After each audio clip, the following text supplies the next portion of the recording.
Sejam todos bem-vindos, só tô colocando o comentário.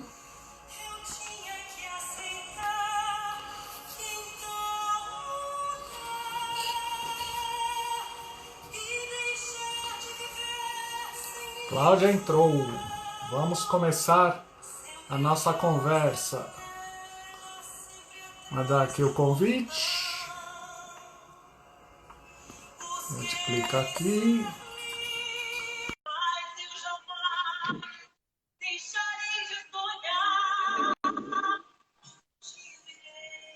Oi, Cláudia. Olá, como vai? Tudo bem? Tudo bom? Tudo bom, bem, e você? você? Prazer, Tudo bem. viu, e você por esse convite. Prazer vê-la novamente. Obrigada. Tá conseguindo ouvir a música de fundo? Tô sim, tô. Uhum. Tá bom, deixa eu só parar para a gente poder conversar. Foi só para deixar como uma abertura, né? Para o pessoal que está entrando, sejam todos bem-vindos. Hoje a gente encerra o musical de agosto, que foi Evita, que teve a montagem aqui no Brasil em 1983 e depois em 86, aqui em São Paulo, e 2011, também aqui em São Paulo. Né? A gente conversou com a Paula Capovilla, com o Fred Silveira, com a Vânia Parrares e com o Fábio Namatame sobre a montagem de 2011 e tivemos a oportunidade de conversar com a Sônia Destre e hoje com a Cláudia, né, da montagem, da primeira montagem brasileira, da montagem de 1983. Então, Cláudia, seja bem-vinda. Um prazer de novo estar podendo conversar com você e principalmente de vê-la, que eu já assisti em Evita em 1986, quando você fez aqui no Palace. Sim, foi um evento extraordinário, Evita. Tanto no Rio, né? Tanto no Rio, em 83, foi a primeira vez que nós nos apresentamos, a primeira temporada, que foi lá no Teatro João Caetano, foi um sucesso extraordinário, né? De público, de bilheteria, enfim, uma coisa inusitada em termos de musical, né, no Brasil até então, porque não tínhamos até então musical dessa categoria. Tivemos outros, né, antes de Evita, mas não um exatamente como foi Evita. E para mim foi um grande prazer, né, ter sido convidada para fazer o espetáculo pelo Maurício Sherman, pelo Vitor Birbara. Uhum. Enfim, eu não era atriz, mas eu aprendi a representar, né? E tinha um time também fantástico, que era o Mauro Mendonça e o Carlos Augusto Strasser, né? Que eram Que os atuavam grandes como... ícones do teatro. Isso. E também Silvia Massari, depois veio o Elimar Santos, a Vera Cantimelo, né, vários nomes que depois continuaram ainda nas nossas artes, né? Tanto dança quanto canto. Sim, sim. Cláudia, eu acho que eu falei para você, senão eu falei, acho que foi para Graziella, sua filha, né, com Sim. quem eu também tive a oportunidade de conversar, mas se eu não falei, eu vou falar aqui também na frente de todos, né? Esse quadro foi criado porque a gente está num período único, né, da nossa realidade, que é essa quarentena, né? Aí eu pensando no que eu posso fazer, no que eu posso contribuir, trazer essa parte cultural, trazer essa parte da história do nosso teatro, né? Aí eu falei assim, por que não criar um quadro, né, que aborda essas montagens do passado, que a gente sabe o quão difícil é a preservação da nossa memória, né, da nossa memória tanto teatral quanto da memória da música, que a gente vai falar sobre você. Aí eu falei, olha, vamos fazer. E o primeiro musical que eu quero, né, já colocar na sequência vai ser Evita, por causa da Cláudia, porque, digamos assim, foi um dos dois primeiros musicais adultos que marcou muito minha vida. Eu devia ter 15 anos na época, ou seja, para um adolescente, poder ir numa peça de teatro musical adulto. E aí eu assisti você, fiquei né, embasbacado, e depois daí que mais ou menos começou minha vida no teatro musical, né, como amante. Então, você, digamos assim, foi um dos motivos para eu estar fazendo esse quadro que estou lembrando mensalmente um musical importante da nossa história, né? Então, só deixar essas palavras para deixar esse registro. Por isso até mesmo que eu pensei em a gente não só simplesmente falando do Evita, mas, né, eu gostaria até de ter essa liberdade, essa oportunidade de falar com você um pouco sobre a sua carreira, para que o pessoal de agora, né, que não teve a oportunidade de assisti-la no palco, atuando como Evita, nem de ainda ter a oportunidade de ter assisti-la em algum show, em algum palco de teatro, em casa de show, ouvindo, possa conhecer você e possa vir procurar os seus trabalhos, porque você realmente faz parte da história da nossa música e a história do nosso teatro musical brasileiro. Muito obrigada, viu? Tá bom. Eu vou começar com uma frase que foi uma entrevista, uma declaração que você deu em 1994, que você fala assim: vivíamos uma época de decisão, uma época de mudanças. Infelizmente, a mídia não abre suas portas para os grandes talentos brasileiros. Estamos sem memória e sem os grandes artistas que valorizaram nossa história musical. Você ainda continua pensando nisso cerca de 16 anos depois?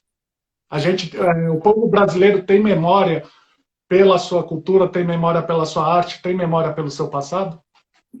O povo brasileiro tem, sim. O povo brasileiro, inclusive, gosta, inclusive pede, né? Pede que a gente apareça, que a gente esteja atuante nos meios de comunicação. Mas são os meios de comunicação que não favorecem para que a gente apareça, entendeu? Então, realmente, eu acho que é claro que os artistas novos estão aí, essa coisa do novo existe, aconteceu em todas as épocas, né? Na minha época também, quando eu era muito jovem, estava aparecendo, tinha outros artistas anteriores a mim, né? Mas eu acho que existe uma disparidade muito grande, tá? Entre as pessoas que fazem música de verdade e as que não fazem. As que não fazem, as que são imediatistas, elas estão aí, né? Ganhando muito dinheiro, estão aí em todos os espaços possíveis e imagináveis, e nós fomos totalmente alijados, né? Fomos alijados dos meios de comunicação. É esse o meu descontentamento. Eu acho que não somente o meu, mas o de muitos artistas, de muitos colegas meus. E com certeza, né? Que nem antigamente, hoje mesmo eu estava revendo uma gravação tua com o Dudu França para um programa do SBT, que vocês cantavam MacArthur Park. Naquela época, parece que em 1980, 1970, a televisão tinha muito mais espaço para a música e para os nossos cantores, né? Para os nossos ritmos, para a nossa cultura. E de uma época para cá, dos anos 90 para cá, simplesmente desapareceram esses programas musicais, que era uma oportunidade para vocês aparecerem para o grande público, né? Era uma oportunidade grande. Eu mesmo fiz muitos programas de televisão. Inclusive, eu quero fazer um levantamento desses programas que eu fiz no Canal 2, na TV Cultura, na TV Tupi mesmo, no SBT, na Globo, eu fiz muita coisa interessante, no Fantástico, o Saudade Não Tem Idade, né, que era dirigido pelo Augusto César Vanucci, eram musicais espetaculares, né? Nós tínhamos realmente um espaço, né? Nós tínhamos um espaço dentro da mídia. Mas hoje nós não temos mais. E o que nós fizemos naquela época não tem nada parecido com o que nós fizemos hoje. Não tem mais nada parecido. A música, ela mudou totalmente, né? Então, parece uma outra música, parece uma outra coisa completamente diferente, né, do que nós fazíamos naquela época. Então, realmente, ficamos sem espaço.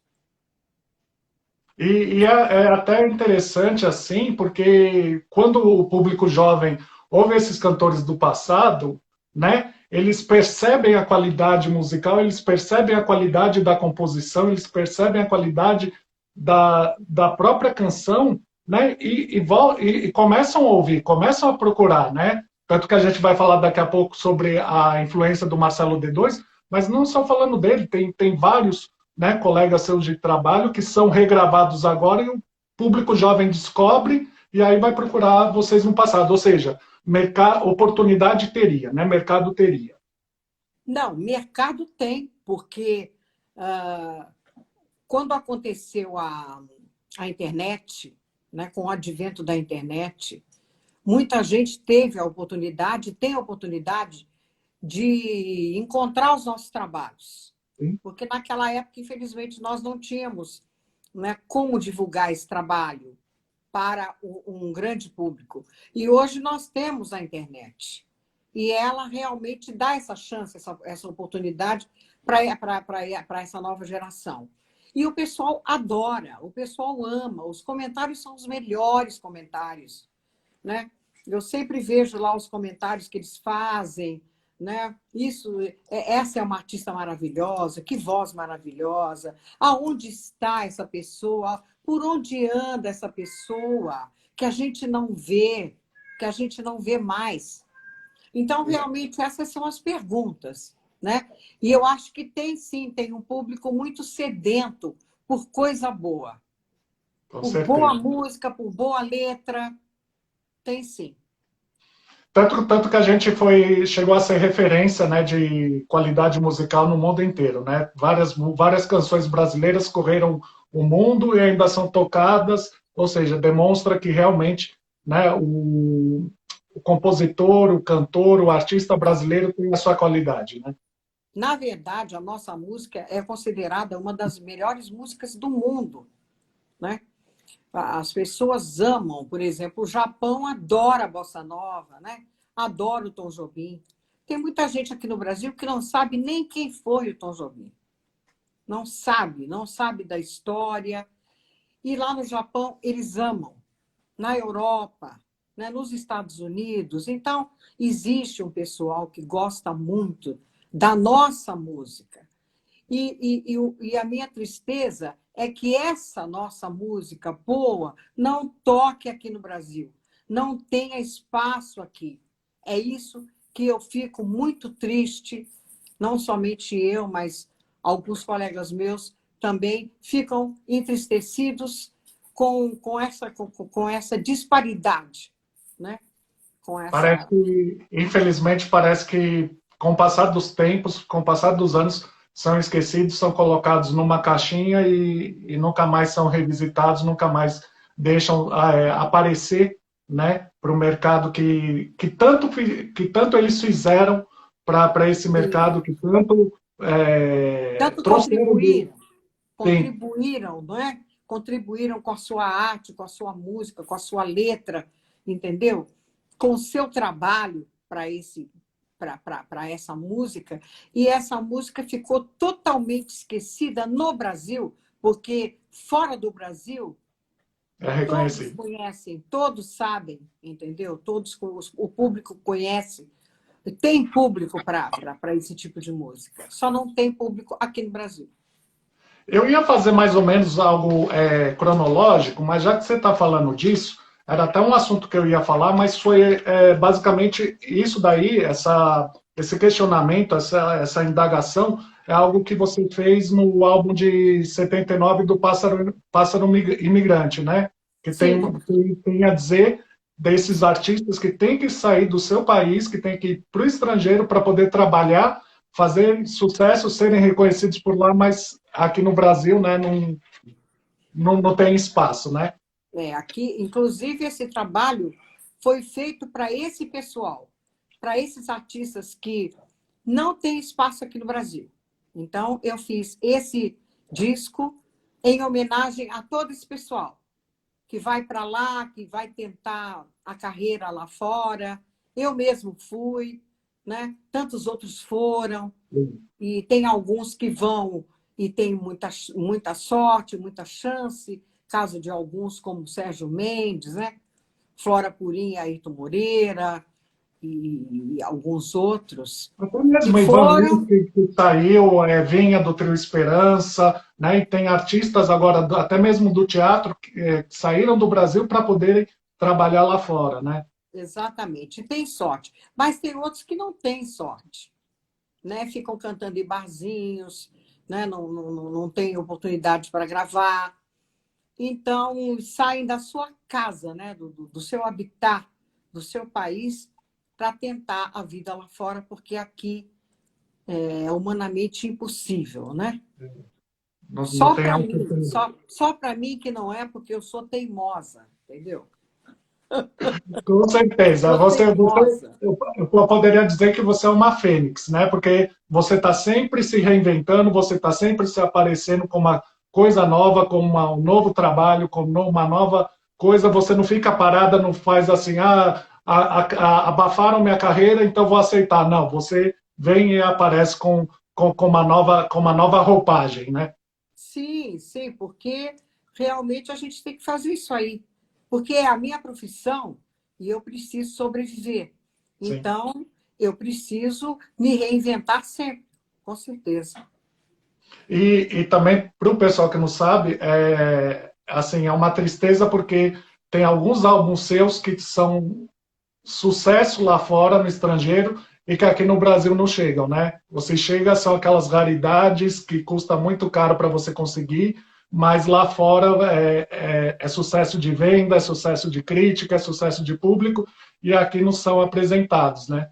Até mesmo acho Não, que, se eu estiver errado, o Pássaro Imigrante também teve muito mais sucesso no exterior do que aqui no Brasil, né? Por causa do mercado que não divulgou.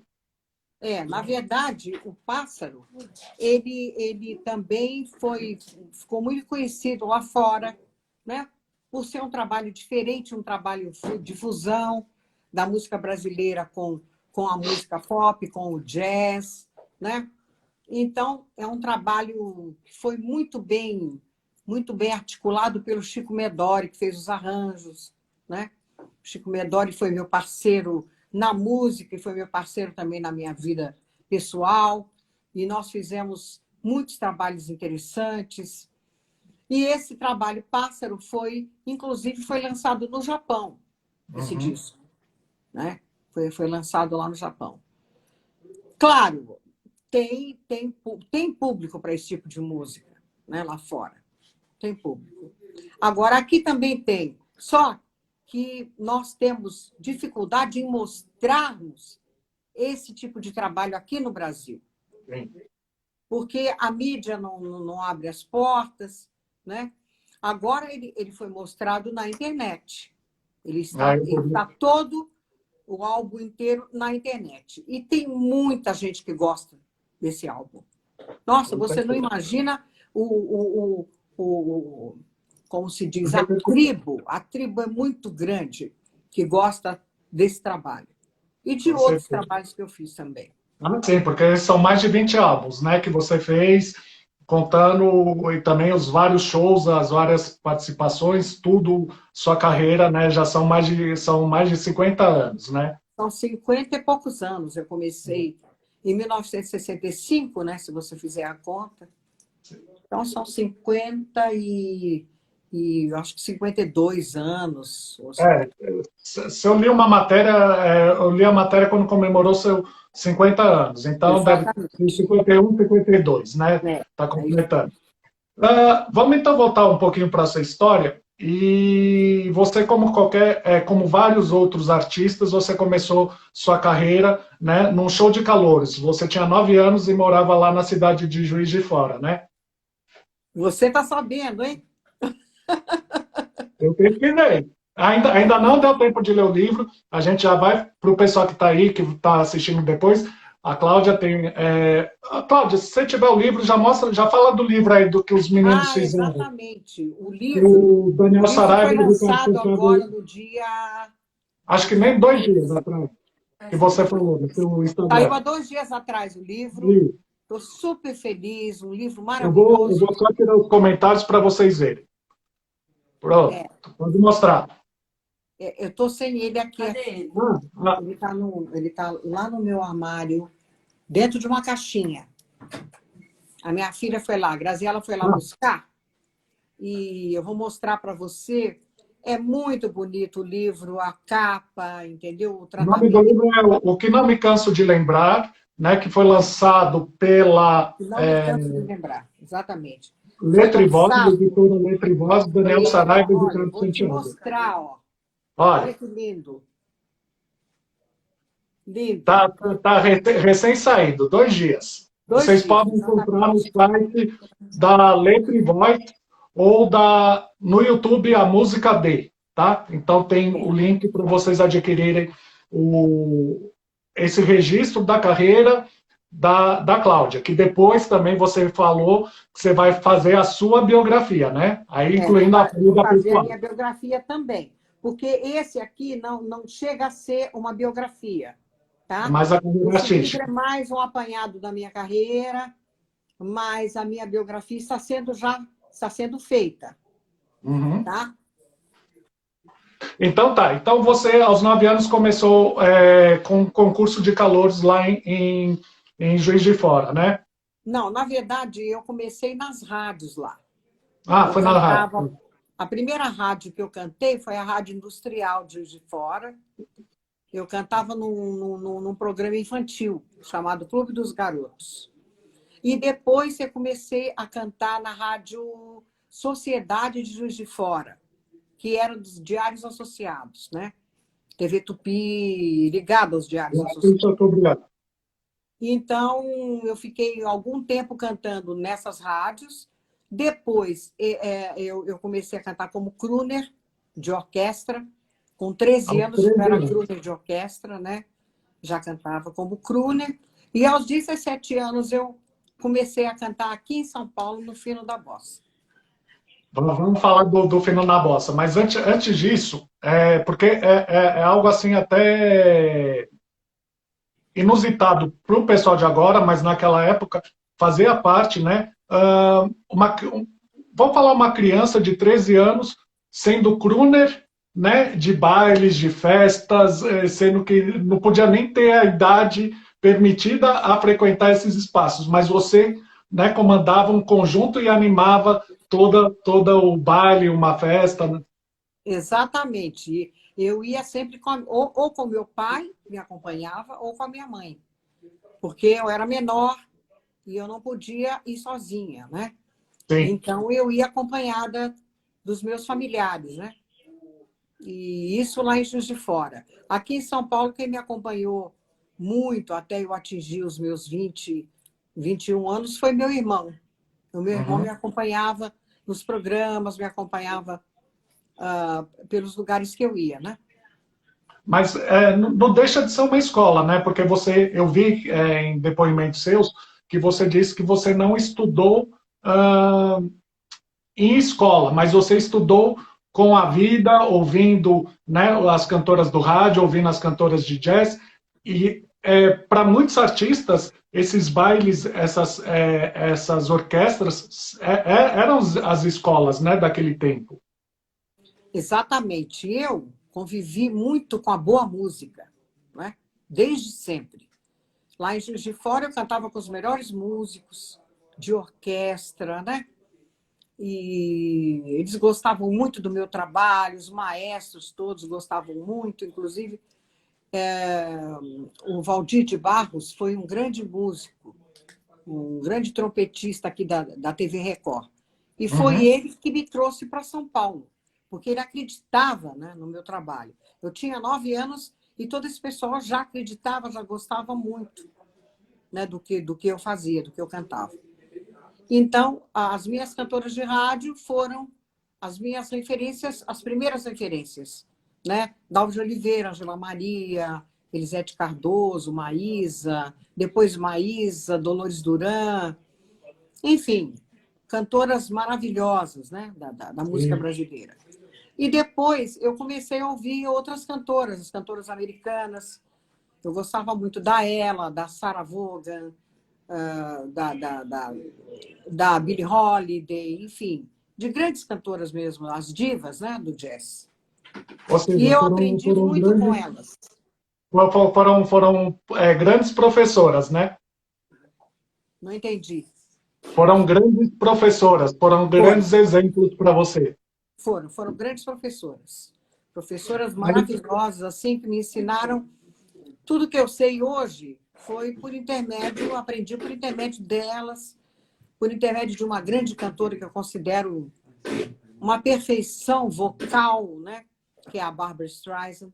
Ouvi sim. muito a Barbra Streisand e convivi com o trabalho dela e aprendi muito com ela. Com todas elas eu aprendi. E para o pessoal que está entrando agora, para o pessoal que está ouvindo, daqui a pouco a gente vai ver, né, o que a Barbra Streisand tem a ver com a carreira de Cláudia quando ela vai para o teatro, né, para sua segunda peça.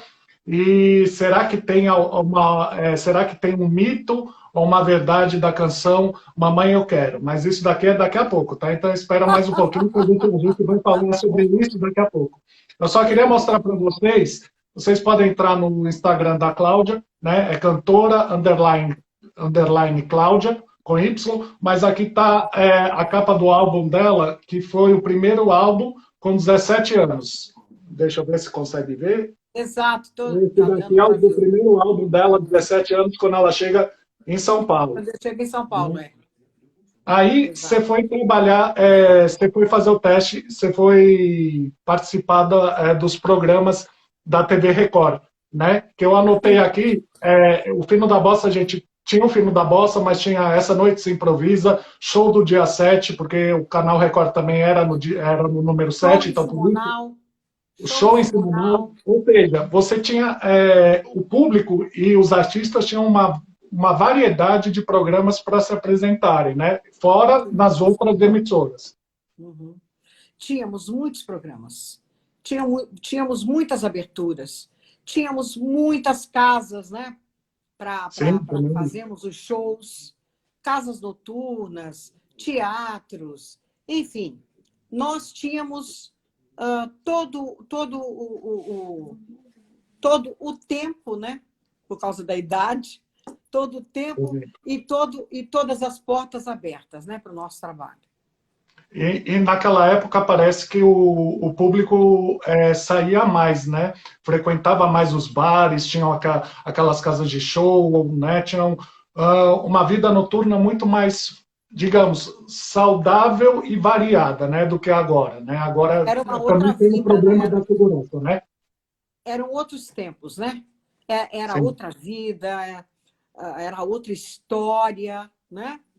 E realmente foi um tempo de ouro, sabe? Um tempo espetacular, um tempo glamouroso, né? Um tempo, como é que eu vou te dizer? Um tempo em que a gente podia fazer as coisas que a gente gostava, as coisas boas, a boa música. Nós fazíamos a boa música, realmente. E E tinha você tinha. realmente uma diversificação de artistas, uma diversificação musical, né? De artistas também, bons intérpretes. Né? Nós tínhamos tudo. Nós éramos felizes e E sabíamos. sabiam. E sabíamos. É aquela coisa, para o pessoal que não sabe, procure que, né, em São Paulo e no Rio de Janeiro, e com certeza em outras cidades, você tinha uma oferta de casas musicais, shows, espaços pequenos e dos mais variados grupos musicais, Rimbo Trio, eram vários. Você tinha numa casa Maria Bethânia, noutra Chico Buarque, noutra Cláudia, noutra Elisete, noutra Maísa, e você podia circular pela noite, que não tinha esse problema tão grande da falta de segurança, né? Então isso facilitava com que o público fosse assisti-los e aproveitar e ter contato com uma boa música, com bons cantores, né? Exatamente, é exatamente o que você está falando. Nós tínhamos todo esse caminho aberto, as portas todas abertas, né? E a possibilidade do público estar vendo todos esses shows. O público via todos esses shows, né? Então, foi uma época realmente maravilhosa, uma época extraordinária, uma época de ouro mesmo. E aí chega, né, o Fino da Bossa, que era o programa apresentado pela Elis Regina e pelo Jair Rodrigues, que você vai, faz o teste e, infelizmente, tem aquele problema, né, até mesmo pela direção, pela coordenação e também com a Elis, né, que também tem um gênero, tem um gênio meio esquentado, e vai mais ou menos atrapalhar o desenvolvimento da sua carreira, que na época você tinha 17 anos, né? Você estava começando e teve esse problema, né? Eu tive esse problema aí, mas até nem gosto muito de conversar, falar sobre isso, porque realmente é uma coisa que eu tenho que repetir várias vezes e é uma coisa um pouco desgastante, né? E para Porque o pessoal que quiser, isso, não para o traz pessoal que boas quiser ler, lembranças, leia, né? procure no livro, leia, mas eu falei disso porque precisa, né, só pelo menos explicar para o povo que aí você, né, dá uma pausa aqui no Brasil, mas você vai para o Japão, né, e você faz. Foi nessa época que saiu o álbum Meu Corolla, não foi? Nessa época eu fiz também fiz grandes festivais, né? Enfim, Ganhei festivais. o festival foi depois, O festival foi foi antes do antes. Corona. Então Foi tá bom. antes. Então aí teve essa interrupção, né? A Cláudia estava Exatamente. conversando, mas aí o que que acontece? Ela não parou e foi em frente, e aí começa a participação dos festivais, que também foi outra grande exemplo que o Brasil teve, né? Que eram os festivais da canção, os festivais internacionais, nas televisões, em outras cidades, São Remo e por aí vai, né? Não somente no Brasil, mas Sim. também fora do Brasil, né? Eu fiz Com festivais aqui, eu certeza. fiz o FIC, o Festival Internacional da Canção, eu fiz o festival da TV Excelsior, né? Festival, o FIC, depois eu fiz o Festival Doméstico de la Canção Latina, fiz o Festival de Atenas, na Grécia. Esse a gente já vai falar. Eu queria só que você falasse do Festival Fluminense da Canção, o primeiro festival que foi em 69, onde você defendeu a canção, né, do maestro Eduardo Lages, Razão de Paz para Não Cantar. Exatamente, bem. Que foi um grande sucesso, né? Esse festival, fui vencedora, né? Como na primeira vez que eu fiz o Fluminense da Canção, eu ganhei o prêmio de melhor intérprete e a música ganhou o prêmio em primeiro lugar. Depois nós fomos classificados para o Festival Internacional. No Festival Internacional, eu ganhei o prêmio de melhor intérprete. Tá? E a música Festival ficou... Internacional da Canção, que competia com mais ou menos cerca de 20 a 20 artistas de 20 a 25 países, né? Exatamente. E depois eu fui para o México, venci também, ganhamos todos os prêmios, né? Com a música também do Eduardo Lages e do Alésio Barros, chamada Canção de Amor e Paz. Vencemos todos os prêmios. Depois, no ano seguinte, eu fui para a Grécia, a convite do Marcos e do Paulo Sérgio Vale. Né? Isso, conta da Grécia para gente. O da Grécia, nós também ganhamos todos os prêmios. Primeiro lugar, melhor música, melhor letra, melhor intérprete e melhor arranjo. Qual era o nome da canção? O nome da canção? Minha Voz Virá do Sol da América, do Marcos Vale e do Paulo Sérgio Vale. Dos irmãos Vale, que também são os expoentes da nossa canção brasileira. Para quantas pessoas você se apresentou lá no estádio lá de Atenas? 70 mil pessoas. 70 mil pessoas superlotavam o estádio de Atenas e foi uma loucura, fui muito ovacionada, fui muito aplaudida pelo público. Nessa época eles não sabiam bem em que idioma eu estava cantando. Então, muita gente me perguntava qual idioma que eu falava. Então, eu tinha que explicar que era português, mas que não era português de Portugal, era português do Brasil. Não era português de Portugal. Que era do Brasil. Do Brasil. né? Que tinha uma diferença no sotaque, então eu tinha que realmente explicar tudo isso, né? E quem que estava no corpo de jurado? Dois nomes só. Olha, no júri, o presidente do júri era o Ray Conniff, na época, e nós tivemos também a presença do Quincy Jones, porque esses festivais recebiam pessoas muito importantes, né? Os festivais internacionais recebiam Henry Mancini, recebiam David Cann, recebiam Quincy Jones mesmo, esteve, né, no Festival Internacional da Canção. Então, muita gente importante, muitos grandes maestros. O maestro Frank Purcell esteve no festival de doméstico. Estou tentando lembrar os nomes. Uhum. Leonardo Bernstein esteve também no Festival do México. Então, nós tínhamos a convivência com todo esse pessoal. E o pessoal que fez o show, por exemplo, quem fez o show do Festival da Grécia e do México foi aquele músico espetacular, meu Deus. O que fez um tango espetacular, um tango em jazz. Não saberia responder. Tá, deu para perceber, para o pessoal que está assistindo, deu para perceber a qualidade e o nível desses festivais. Que renovou o jazz, que renovou o tango, né? Astor Piazzolla. O Astor Piazzolla, lógico. Esteve nesses dois festivais que eu estive.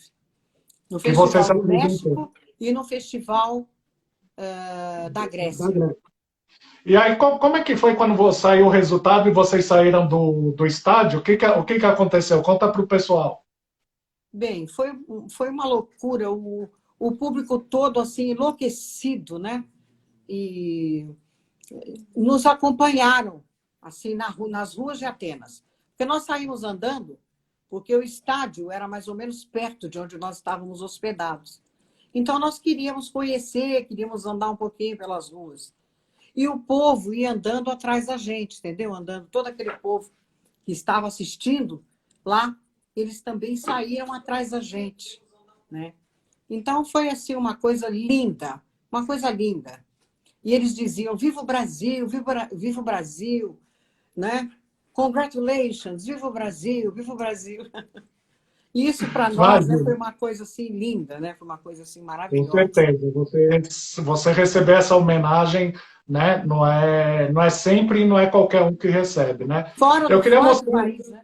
Fora do país. Então, e ainda mais de gente que não entende o idioma que você está cantando, mas consegue perceber a sonoridade, consegue perceber como a canção é bonita só pelo som, só pelo que está sendo escutado, né? Exato. Aí eu falei de 69, que você vai lá para o Japão, fica 6 meses, né? E lança o Meu Corolla. Mas eu encontrei essa foto também no seu perfil, que me remeteu um pouco ao Abapuru, da Anitta, né?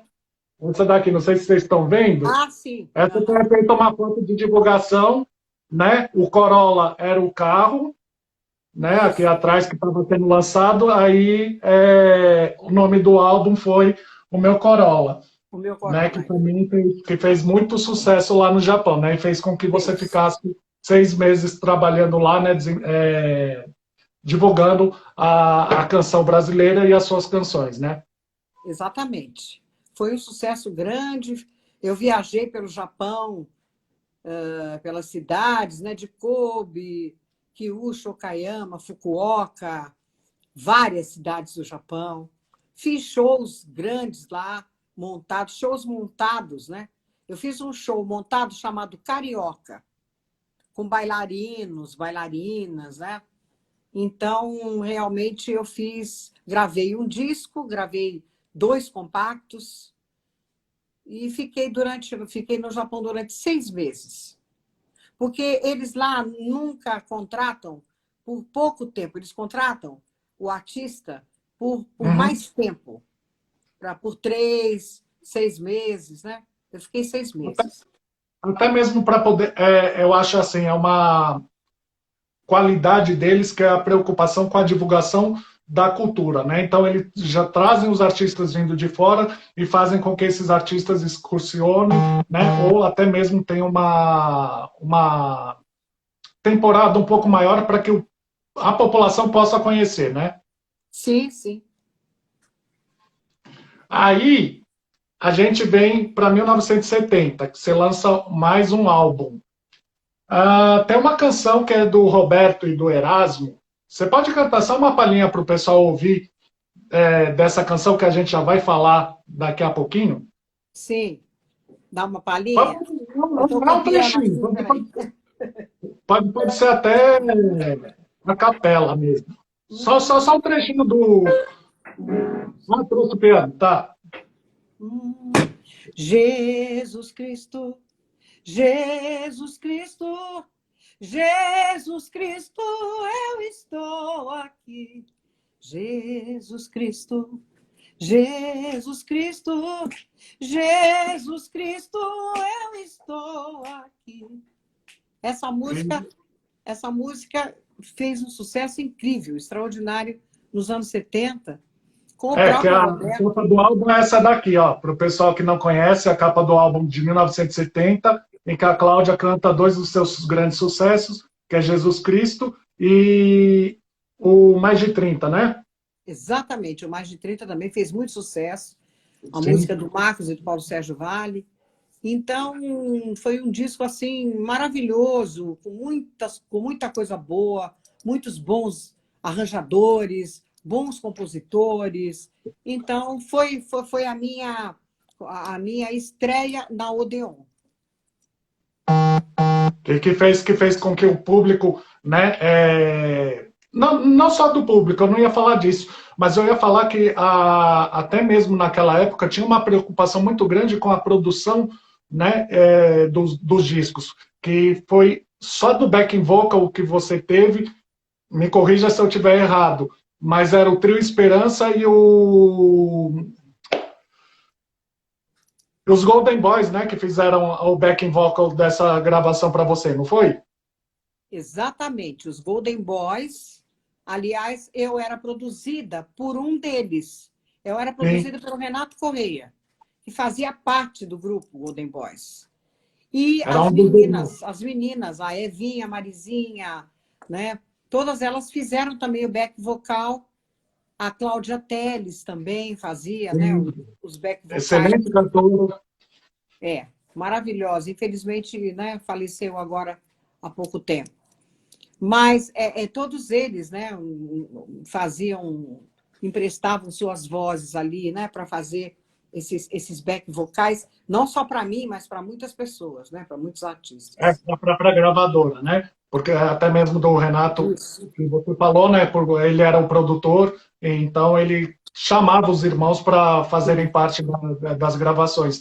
Mas foi mais ou menos lançada no mesmo período que o Roberto lança, né? Só que para o pessoal que não ouviu, procura na internet, tem aí à disposição, mas parece que é uma música completamente diferente, né? Parece que é aqueles spirituals norte-americanos que você ouve, parece que você se eleva realmente até o plano supremo, né? Que é diferente da interpretação do Roberto. Eu procurei fazer uma interpretação diferente, porque o Roberto Carlos não é, ele tem uma interpretação muito bonita, mas eu procurei fazer diferente, porque eu sempre Sim, gosto, em regravações, de dar a minha interpretação, né? com certeza. Então, eu mais ou menos me inspirei nesses spirituals mesmo, americanos. Eu me inspirei na Aretha Franklin, essa cantora espetacular, né, que fez tanto sucesso nessa época também, essa cantora americana, Aretha, que infelizmente também nos deixou, né, agora há pouco tempo. E você fez a análise certa, realmente foi isso aí mesmo. Foi mais ou menos uma interpretação a esses moldes aí. Com certeza. Para o pessoal que tá chegando agora, para o pessoal que está ouvindo agora, a gente está conversando com o Cláudio né? Cantora da Jovem Guarda, cantora de MPB brasileira e que também trabalhou no nosso teatro, na história do nosso teatro musical. Para a gente falar da história do teatro musical e da sua entrada, né, na carreira, a gente tem que falar daquela peça Liberdade, Liberdade, né, que foi no final da década de 60, com Paulo Altran, com Nara Leão, né, são textos que falam sobre a liberdade num período em que a gente está sofrendo uma ditadura, né, e foi a sua primeira incursão no ramo teatral, né? Se puder falar só um pouquinho sobre essa peça, que você ocupou o lugar da Nara quando veio aqui para São Paulo, né? Olha, eu fui muito, muito feliz, né, nesse encontro aí, nesse encontro com grandes atores, né? Paulo Otran, Tereza Raquel, esse encontro meu com o Toquinho também estava começando a carreira nessa época, o encontro com um grupo de teatro lá do Rio também. Então, eu gostei muito desse trabalho. Foi um trabalho que eu adorei fazer, né? E que fez muito sucesso. Nós ficamos trabalhando no Teatro Maria Della Costa durante 3 meses. Ficamos lá, né? E isso realmente era uma peça que falava, né? Uma peça que foi, inclusive, proibida, né? No Brasil. Escrita pelo Milor Fernandes, né? E dirigida pelo Flávio Rangel, grande diretor de teatro. Com certeza. Então, aí o que acontece? O que acontece que foi realmente a primeira experiência teatral minha, só cantando também, né? Eu não fazia nada assim, contracenando com ninguém. Eu fazia a parte cantada, porque o espetáculo tinha uma parte cantada, né? E eu fiz essa parte cantada. E o Paulo Altran te deu um suporte, não deu? Deu. O Paulo foi mais ou menos como se fosse meu pai, porque nessa época eu chorava muito, eu não sabia por que eu chorava à toa, entendeu? E dizem que os adolescentes, tem alguns adolescentes que choram muito, né? E a gente não sabe por quê. E eu não sabia por quê. Então, ele me chamava no camarim, ele me dava conselhos, e também a responsabilidade era muito grande, porque eu tinha 17 anos e eu já estava, né, no meio, naquele ambiente com grandes artistas. Então, eu comecei a ficar um pouco nervosa, talvez, por isso. E ele me chamava, me tranquilizava, me dizia, olha, fica tranquila, fica calma, porque nós estamos aqui para te ajudar no que você precisar da gente. A Tereza Raquel também, né? Os dois foram pai e mãe. Fizeram o papel de pai e mãe. Olha a experiência e olha a oportunidade e olha a dádiva ser abençoado e estrear na carreira teatral tendo esses dois nomes, né, como seu background, como seu suporte, né, na carreira. Cláudia, tá faltando só 10 minutos para a gente acabar, mas ainda tem um pouquinho. Você vai poder ficar mais um pouquinho com a gente? Posso. Pode? Então, para o pessoal que está ouvindo agora, eu vou só encerrar para eu poder salvar e postar, e eu já volto em menos de 5 minutos com a segunda parte, em que a gente vai falar sobre Evita agora, né, e falar sobre essa oportunidade, e a Cláudia se reinventando, né, no final da década de 80 e sendo conhecida pelo público jovem. Então, para o pessoal que está assistindo agora ao vivo, espera só uns menos de 5 minutos que eu já volto com a segunda parte da nossa conversa com a Cláudia. Cláudia, eu já chamo você de novo, tá bom? Tá bom, obrigada, querido. Tá, um minuto.